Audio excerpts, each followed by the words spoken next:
Welcome back, editors. Today, we will learn how to create this type of vertical and horizontal blur shake transition. Many subscribers were requesting it in the comments, so I'm making this tutorial. Make sure to watch till the end. If you like it, give it a like, and if you're new, do subscribe. Now let's start the tutorial.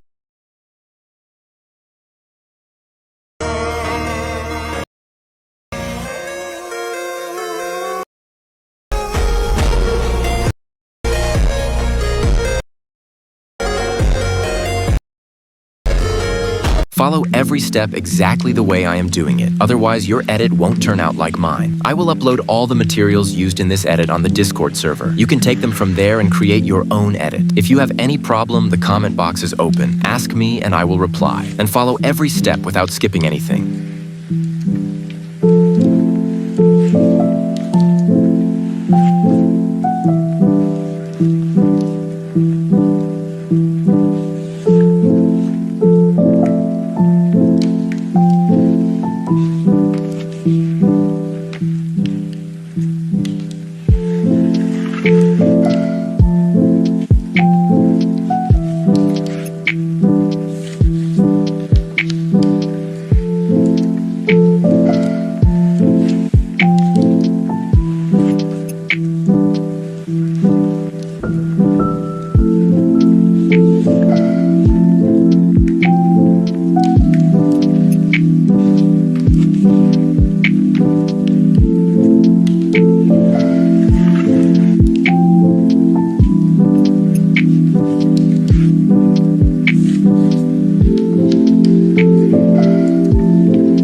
Thanks for watching.